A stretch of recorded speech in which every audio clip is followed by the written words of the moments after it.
And welcome back to another workshop presented to you by the Taxpayers Help Center.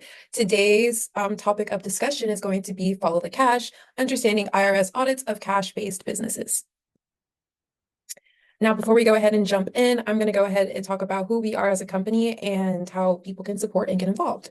So who we are. We are the Taxpayers Help Center, a nonprofit organization in Northridge, California. We operate 2 tax clinics. One, our low-income taxpayer clinic, where we help taxpayers resolve their tax disputes with the IRS, also known as the Internal Revenue Service. And then our second clinic is our volunteer income tax assistance, also known as VITA clinic, where we help prepare income taxes for free. So Monsieur Chatoni, he is a CPA and he is the director for both clinics. And then my name is Amiel Duncan, and I am the director of the outreach program for the LITC. Now, how to support. So individuals and businesses can support us financially by donating funds to help us expand the reach of our services. They can volunteer their time or expertise or spread awareness about our services. And then also to add, we help taxpayers both locally and beyond. So we are an IRS authorized certified acceptance agent, also known as a CAA, for the individual taxpayer identification number, also known as I-10. So if you know someone or you yourself needs an I-10 application, you could go ahead and call us today to set up an appointment to go ahead and apply for an I-10 number. Now, to go ahead and call us, you can reach us at 818-366-0111. You can come visit us in office in Northridge, California at 9029 Reseda Boulevard, Suite 209. Our website is www.taxpayershelpcenter.com. And then we also have an email listed, which is info@taxpayershelpcenter.com. And then lastly, if you do feel like today's presentation was beneficial towards you and can be beneficial and helpful to someone that you know or love, you can go ahead and send them to our Facebook account, which is Taxpayers Help Center, Inc., a nonprofit tax organization, where today's workshop will be uploaded later on. And then we do also have previous workshops that have been uploaded to our Facebook page, and you can check those out as well. So with that being said, let's go ahead and jump into the workshop. Once again, Follow the Cash, Understanding IRS Audits of Cash-Based Businesses. So the learning outcomes from today's presentation. So this workshop will help you guys all gain a deeper understanding of how the IRS audits cash-based businesses and how to ensure compliance. By the end of this presentation, you'll learn why cash-based businesses are under scrutiny and which industries are targeted. You'll be able to identify red flags that could trigger an IRS audit. You'll also be able to understand the IRS methods like bank deposit analysis and the net worth method to detect unreported income. And then you'll also be able to discover compliance strategies to avoid penalties. And lastly, you'll be able to analyze tax court cases for real-world insights into the IRS expectations. So the introduction to IRS focus on cash-based businesses. So cash-based businesses pose higher risk for the IRS due to their reliance on untraceable transactions. Common industries targeted for audits include restaurants, beauty salons, car washes, and laundromats, childcare providers, scrap metal dealers, and certain taxi services as well. These industries typically handle large volumes of cash, making it easier to underreport income. Now, the IRS does focus on audits, especially for cash-based businesses, which are driven by 2 key factors. So the first key factor being the tax gap. This is the difference between taxes owed and taxes collected. So in 2021, the tax gap amounted to $688 billion, highlighting the significant loss in tax revenue due to underreporting or evasion. And then the second key factor is congressional pressure to improve voluntary compliance. So the IRS is under pressure to enforce tax compliance and reduce the tax gap. Audits have been shown to influence future taxpayer behavior. So taxpayers owing more after an audit tend to report 64% higher income the following year, suggesting audits encourage greater accuracy in reporting. And then lastly, taxpayers cleared in audits often report 15% less income, which could indicate efforts to reduce income reporting to avoid future audits. So these trends emphasize the IRS's use of audits as a tool to encourage compliance and minimize the tax gap. So it is important to emphasize that cash-based businesses are not inherently non-compliant. However, they do face higher scrutiny due to the potential for misuse. The nature of cash transactions makes it easier for income to go unreported, which increases the likelihood of audits. This increased scrutiny is not a judgment of non-compliance, but rather a response to the higher risks associated with cash-based operations and the challenges in tracking cash flow. So now we're going to go ahead and move on to the red flags for the IRS. Red flags for the IRS. So IRS auditors often look for discrepancies between reported income and observable realities. Common red flags that could trigger an audit include lifestyle inconsistencies and persistently low income despite business continuity. There are more red flags, and I will go into more detail about these two specific later on in the presentation. But it is important to note that these red flags indicate potential discrepancies that auditors may investigate further to ensure proper income reporting and tax compliance. So let's go ahead and dive deeper into what are the red flags for the IRS. So the first one's going to be unusual bank activity. So this is one of the key indicators that may raise suspicion during an IRS audit is unusual bank activity. So unusual bank activity includes large deposits and steadily increasing balances. So with large deposits, significant deposits into a bank account that do not correspond to reported income can be a red flag. The IRS may question where this money is coming from and why it isn't being reported as income. And then for steadily increasing balances, if a business or individual's bank balance grows consistently over time without a corresponding increase in reported income, auditors may investigate to determine if unreported income is being hidden. So now another red flag is industry-specific anomalies. So this refers to margins or sales figures. So if a business's profit margins or sales figures deviate significantly from established industry benchmarks, it could indicate that income is being underreported. For example, a restaurant with exceptionally low reported revenue despite high customer traffic could raise questions. Auditors compare a business financial performance with typical standards in that industry to identify any unusual discrepancies. Both of these factors are part of how the IRS evaluates whether businesses are properly reporting their income or possibly engaging in tax avoidance. So once again, back to lifestyle inconsistencies. To dive deeper into that, when an individual or a business reports relatively low income, but has an expensive lifestyle, i.e. luxury homes, high-end cars, valuable assets, it suggests a mismatch between reported earnings and observable spending habits. This discrepancy raises suspicions that some income may not have been reported, as it is difficult to afford such a lifestyle on a lower income. Auditors view this as a potential indicator of underreporting income to reduce tax liability. And then to dive deeper into persistently low income despite business continuity. So a business that consistently operates at a loss without clear external funding or a reasonable explanation for losses is an anomaly. This is significant because it can indicate the deliberate underreporting of income. If a business appears to be struggling year after year despite continuing operations and generating sales, auditors may question the integrity of the financial reporting and whether certain profits are being concealed. Now to move on to the audit techniques that are used by the IRS. We have the first technique, which is one of the primary methods, and that is bank deposit analysis. So this method is a technique that assumes that all deposits in a taxpayer's bank accounts are taxable income unless the taxpayer can provide evidence that the money came from a non-taxable source, such as loans, gifts, or transfers from other accounts. Why is this significant? Since deposits are tangible, traceable records of money flowing into a taxpayer's accounts, the IRS uses this method to identify potential unreported income. If deposits exceed reported earnings, auditors will scrutinize the source of those deposits to ensure they are properly documented and taxed. And then I do have a case example for this one. So in the case of Tokarsi versus Commissioner, the taxpayer had unexplained deposits into their bank account. The IRS deemed those deposits taxable because the taxpayer did not provide adequate documentation proving they were non-taxable. This case illustrates how the IRS uses bank deposit analysis to uncover unreported income when taxpayers fail to explain the source of their deposits. Now, the second technique that is used by the IRS is the T account analysis. So T account analysis is another powerful technique used by the IRS to detect unreported income. It involves using a double entry accounting method to reconstruct a taxpayer's financial activity, essentially breaking down the financial transactions into two main categories. So the first category is income versus expenses, and the second category is assets versus liabilities. So with income versus expenses, this analysis tracks the sources of income and compares them with reported expenses. If the income reported doesn't align with the expenses, it may indicate that income is being underreported or hidden.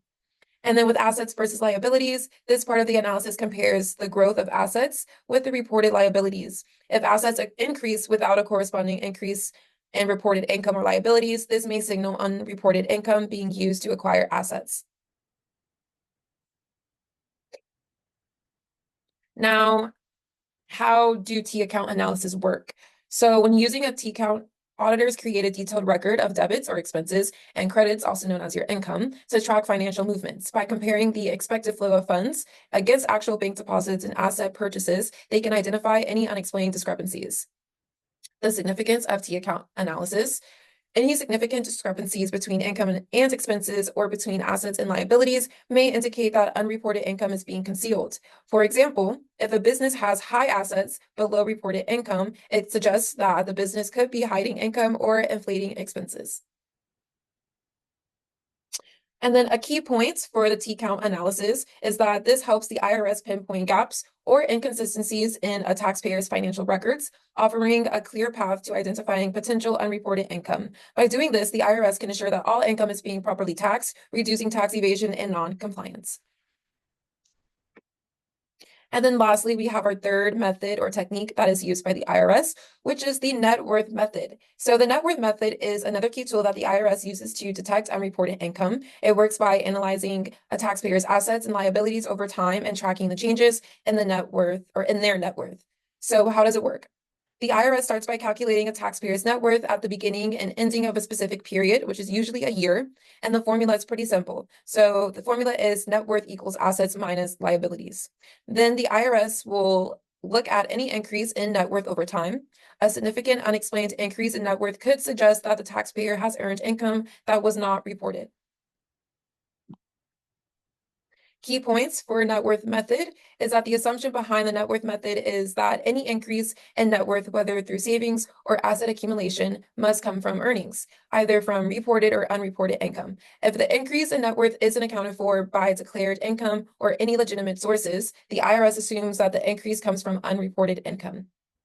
And then unexplained increase. So if a taxpayer's asset increases significantly, but the reported income and liabilities don't match up, this is viewed as a red flag. For example, if someone buys a house or a car without reporting a corresponding increase in income, the IRS might conclude that the money for the purchase came from unreported earnings. And then an example for the net worth method. Suppose a taxpayer's net worth was $100,000 at the beginning of the year and $150,000 at the end. The taxpayer reports an income of $30,000 during the year, but the increase in net worth, which was $50,000, cannot be explained by that income or other legitimate sources. So in this case, the IRS may presume that the remaining $20,000 came from unreported income. And then the significance for this method this method is particularly useful when there's a lack of documentation or other direct evidence of unreported income. It relies on the assumption that all increases in wealth need to be justified by some source of income. So if taxpayers cannot explain the increase in their net worth through loans, gifts, or other legitimate sources, the IRS may trigger an audit, or this may trigger an IRS audit to investigate further.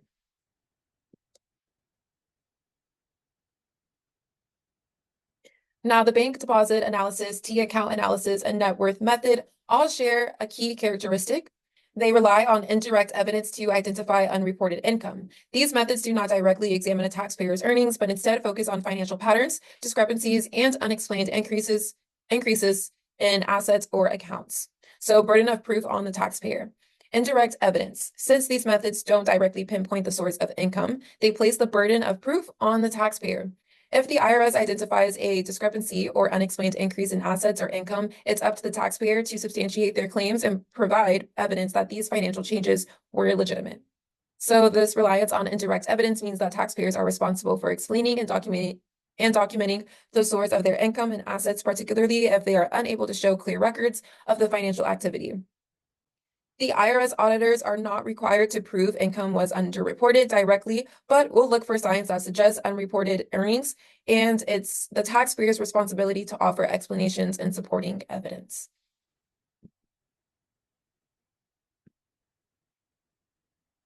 Okay, so now we're going to move on to the IRS pre-contact planning. So before initiating an official audit, IRS examiners conduct a thorough pre-contact review of the taxpayer's financial information to identify potential red flags that may indicate unreported income or other discrepancies. This review typically includes 1, review of Form 1040, which is the individual income tax return. So examiners will carefully analyze the taxpayer's Form 1040, looking for patterns, inconsistencies, or discrepancies that could suggest issues with reported income. Some key areas of focus include disproportionate home value or lifestyle. Once again, just to reiterate that if a taxpayer's lifestyle seems disproportionate to their reported income, this may trigger suspicion to the IRS.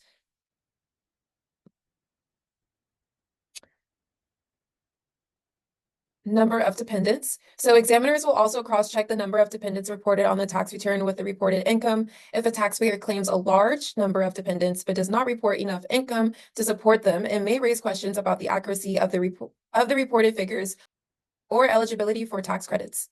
Ownership of foreign accounts. So the IRS also checks whether a taxpayer has foreign bank accounts or foreign financial assets, as these can be avenues for hidden income or funds that are not reported. The Foreign Account Tax Compliance Act requires U.S. taxpayers to report certain foreign assets, and failure to do so can trigger scrutiny. Now, why do these reviews matter? So the pre-count or the pre-contact reviews help the IRS identify potential areas of concern before launching a full audit. The goal is to focus resources on individuals or businesses where there may be a higher likelihood of non-compliance, fraud, or underreporting of income. They act as a screening mechanism to identify red flags that justify further investigation. If any of these issues arise during the pre-contact review, IRS auditors are more likely to initiate a formal audit to investigate the taxpayer's finances more deeply. Taxpayers should be prepared to substantiate the information on their returns, including lifestyle choices or foreign assets, to avoid triggering an audit. Now, moving on to schedule analysis and targeted IRS audits. The IRS audit process goes beyond simply reviewing the taxpayer's Form 1040. The agency conducts detailed analysis of various schedules that form part of a taxpayer's tax return, utilizing a combination of internal data, third-party information, and industry benchmarks. This enables the IRS to enter audits with highly targeted questions, focusing on specific areas of concern. Now, here's a breakdown of the key schedule analysis and how they contribute to a more focused audit. So for Schedule C, which is profit or loss from business, comparison of reported gross receipts and expenses. Schedule C reports the income and expenses of a business. The IRS compares the gross receipts and expenses reported by the taxpayer to third-party information, such as industry benchmarks or data from other businesses in the same field. If there are discrepancies, such as unusually low reported revenues or disproportionately high expenses, it raises concerns about potential underreporting of income or inflated expenses. Now, with industry benchmarks, the IRS uses industry standards to identify businesses that are significantly out of line with their competitors. For instance, if a restaurant reports much lower gross receipts compared to other similar establishments, this might indicate underreporting of cash sales. The comparative approach allows the IRS to prioritize audits where there is a higher likelihood of non-compliance. Now, the second analysis that we have is Schedule BD, and this is the interest and dividend income and capital gains and losses. So for Schedule B and Schedule D, they track sources of investment income in any property transactions. The IRS cross-references reported income with third-party reporting, such as 1099 forms from banks, brokerage firms, and other financial institutions. If discrepancies are found between the reported investment, income, or capital gains in third-party reporting, the IRS may suspect the taxpayer is hiding income or gains from investments or property sales. And then moving on, we have examination of property transactions. So for Schedule D, they also report sales of capital assets. So any undeclared gains from the sale of real estate, stocks, or other property might trigger a closer look from the IRS, especially if the sale is not adequately documented or reported. So number 3, we have external resources and comprehensive reviews. The IRS does not rely solely on tax return data. It uses a wide range of external resources to gather information and conduct more thorough investigations. So they also rely on social media, which social media platforms often provide public insight into a taxpayer's lifestyle and business activities. If a taxpayer reports modest income but posts about luxury vacations or expensive purchases on social media, the IRS may look into whether this aligns with the reported income. Then we have public records. So public records, such as real estate transactions, business licenses, or property ownership, can be used by the IRS to verify or flag discrepancies in reported income or assets. For example, a taxpayer may report modest income but own several properties, raising questions about unreported rental income or sale proceeds. And then lastly, we have industry databases. So the IRS uses specialized industry databases to access benchmark data or average revenue figures for various business sectors. This enables auditors to compare a business's reported data against industry norms, helping identify anomalies in income or expenses. Now, how this leads to targeted questions. So by utilizing Schedule C and Schedule BD analysis and external data sources like social media, public records, and industry databases, the IRS enters audits with a wealth of information and targeted questions.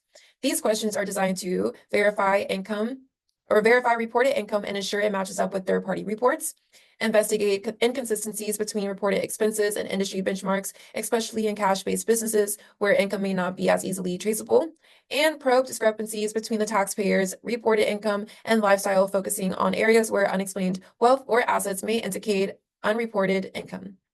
By cross-referencing tax return data with other external resources, the IRS significantly enhances its ability to identify potential tax evasion or errors in reporting, making audits more efficient and targeted. For taxpayers, this underscores the importance of consistent, accurate reporting and being prepared to substantiate their claims when questioned.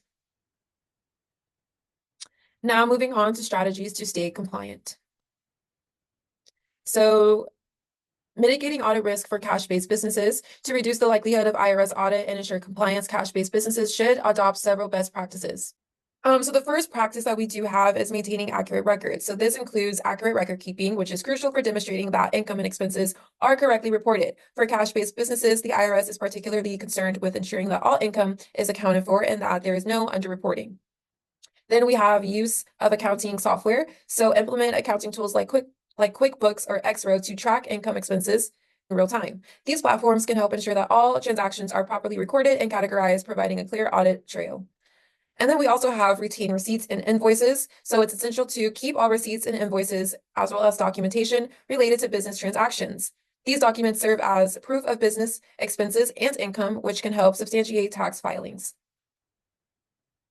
And then lastly, we have document business expenses. So ensure that all business-related expenses are properly documented and categorized. This includes keeping receipts for purchases, services, and other expenses that may be used to offset taxable income.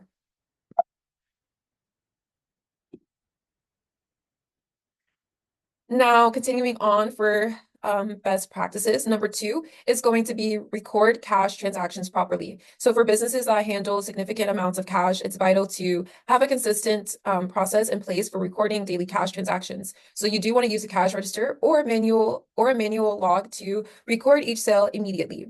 And then the second tip for recording cash transactions is to consider implementing a point of sale, also known as POS system, that track cash transactions and integrate them with your accounting software for easier reconciliation.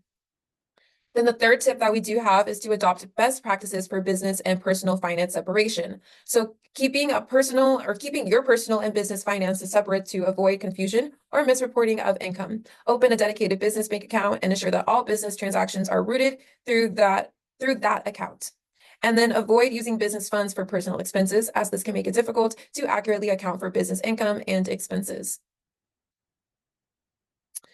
The fourth tip that we do have is staying informed and compliant. So keeping abreast of changes in tax laws, especially those that affect cash-based businesses. This could include understanding deductible business expenses and changes to reporting requirements. And then consider working with a tax professional to ensure compliance and proper documentation. A professional can guide you on best practices and help navigate complex issues that arise from cash-based operations. And then lastly, the fifth tip that we do have is to have a solid backup system. So keeping digital backups of all records and financial statements. Use cloud storage or external hard drives to store scanned copies of receipts, invoices, and tax filings. This provides additional protection in case of lost or damaged physical documentations. So by following these practices, cash-based businesses can minimize their audit risk, ensure compliance, and avoid costly penalties associated with underreported or unreported income or inaccurate financial statements. Proper record keeping is not only essential for avoiding audits, but also helps to maintain an accurate picture of business finances, leading to a better decision-making and financial health. To reduce the risk of triggering an IRS audit, cash-based businesses must maintain consistency in their financial reporting. So the IRS closely examines businesses for discrepancies or anomalies that may suggest unreported income or improper expense reporting. So number 1 is ensure expense reporting aligns with industry standards. So industry benchmarks. So the IRS will compare your reported expenses and income to industry standards. If your business is operating in a particular industry, it's essential that your financial performance aligns with what is typical for similar businesses in your sector. And then next, use resources like industry reports, financial statements from peers, or IRS industry data to ensure your reported expenses and margins are consistent with what's expected for businesses your size and your type. And then lastly, the IRS may flag businesses that report expenses much higher or lower than the industry norms, as this could indicate attempts to manipulate the reported incomes or expenses. Continuing on with monitoring consistency, another tip is to avoid reporting anomalies. So year-over-year consistency. Be cautious of large spikes or drops in expenses from one year to the next. If, for example, your expenses suddenly double or decrease drastically without a clear explanation, this may raise red flags with the IRS. Anomalies in year-over-year expense reporting are common triggers for further scrutiny. Next will be providing clear explanations. So if there are legitimate reasons for fluctuations in your expenses, such as expanding operations, investing in new equipment, or facing unexpected costs, ensure these reasons are clearly documented and explained in your tax filings. Lastly, we're going to avoid reporting large one-time expenses, so in a manner that could be interpreted as a recurring cost. So misleading or inconsistent reporting can be viewed as an attempt to reduce taxable income artificially. Now, our next tip for monitoring consistency is going to be reconciliation process. Regularly reconcile your bank statements, credit card statements, and receipts with your financial records. This ensures that all income and expenses are accounted for accurately and that there are no discrepancies that could trigger an audit. And then lastly, you're going to track fluctuations. So keep track of any unusual changes in cash flow or operating costs and adjust them promptly. This will ensure your financial reports remain consistent and aligned with business performance. Now for documenting cash transactions, proper documentation of all cash transactions is crucial for maintaining IRS compliance, especially for cash-based businesses. Since cash transactions are more difficult to trace, the IRS pays special attention to how these transactions are documented. Now here's how to effectively document and manage cash transactions. So the first step is to use receipt books for all cash payments and disbursements. So you're going to record every cash transaction. So whenever cash is received or dispersed, you're going to use a receipt book to generate a record of the transaction. Each receipt should include key details such as the amount of money, the date, the nature of the transaction, and the names of the parties involved. This ensures that you have a clear and auditable trail for all cash transactions. Then you're going to issue receipts to customers. So for any cash payments for customers, you're always going to provide them with a receipt that matches the amount recorded in your books. This not only helps with proper record keeping, but also provides customers with proof of their payment. And then lastly, you're going to maintain organized records. So keeping these receipts organized and in chronological order for easy access during tax time or in case of an audit, this helps establish the credibility of your records and ensures the IRS can easily verify the transactions if necessary. The second tip is going to be reconcile daily cash logs with bank deposits. So daily reconciliation. At the end of each business day, reconcile your cash logs with actual cash deposited into your bank account. This will ensure that all cash received during the day is accounted for and properly deposited. The cash log should include the amount of cash received, dispersed, and the amount deposited.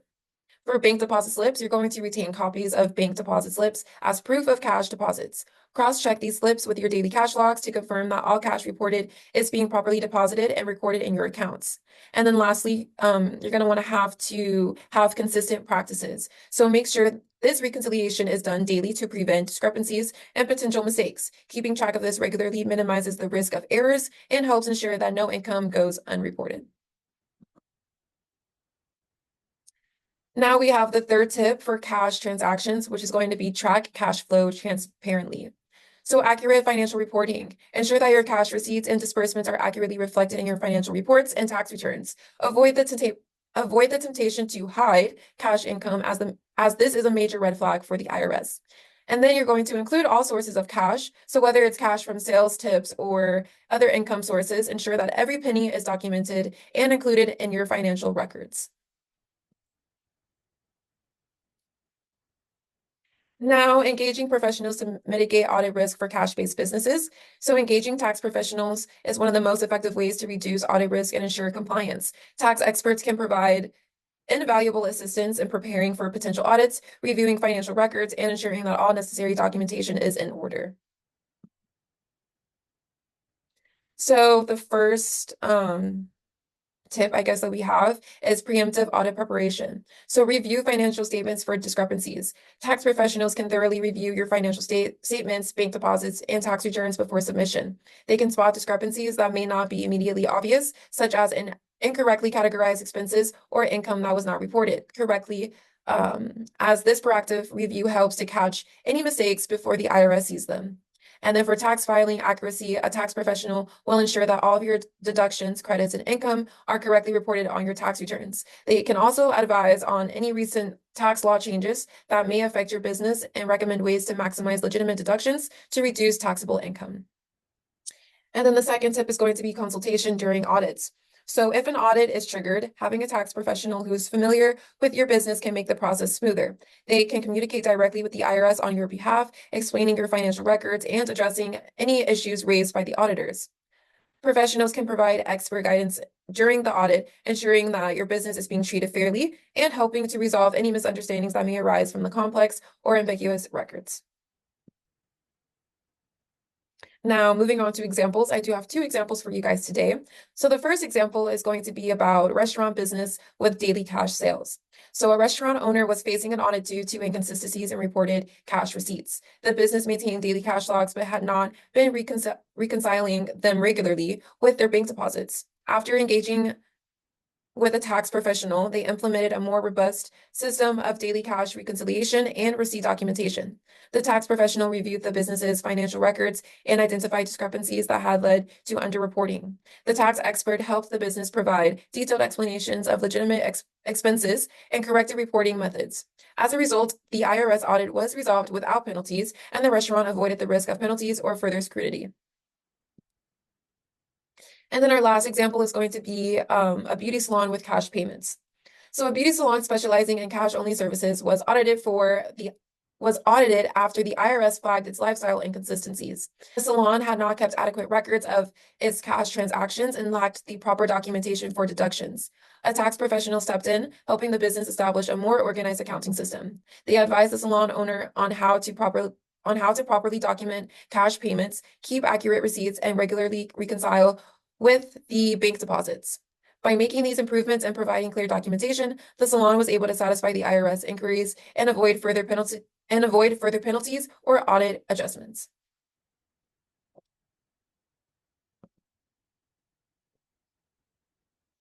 Now we have real-life tax court cases. So for real-life tax court cases, I do have 3 examples for you guys.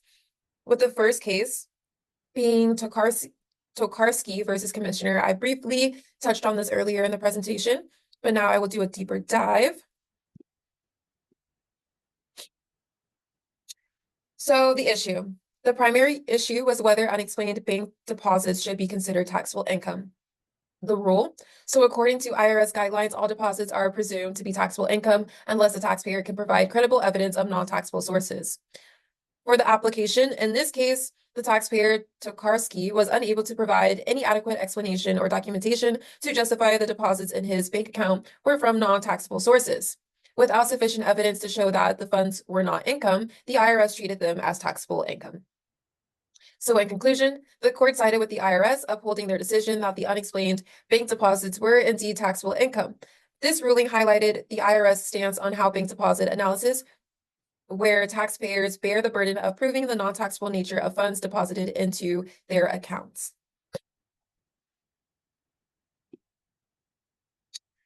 Moving on to our second case, which is estate of manor versus commissioner. So the issue was whether the IRS correctly calculated unreported income using the net worth method. So the rule under the net worth method, any unexplained increase in a taxpayer's net worth is presumed to be the result of unreported income unless the taxpayer can provide satisfactory explanations or evidence to this or evidence to the contrary. Application. So in this case, the IRS used the net worth method to determine that the taxpayer had unreported income. The estate of Mason could not provide adequate documentation or explanations for the increase in net worth, such as receipts or financial records that would justify the growth in assets. As a result, the IRS treated the unexplained increase in wealth as taxable income. So in conclusion, the court upheld the IRS's determination, finding that the taxpayer failed to sufficiently explain the increase in net worth. The IRS's use of net worth method The IRS's use of the net worth method to detect unreported income was deemed valid, emphasizing the importance of keeping accurate and detailed financial records to avoid such assumptions. And then lastly, our last case is Holland versus United States. So the issue was whether the IRS properly followed leads that indicated potential non-taxable sources of income when assessing the taxpayer's income.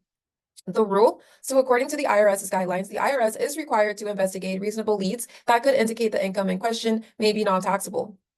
The application. So in this case, the IRS conducted a thorough investigation, including following up on leads that could suggest the income might have come from non-taxable sources.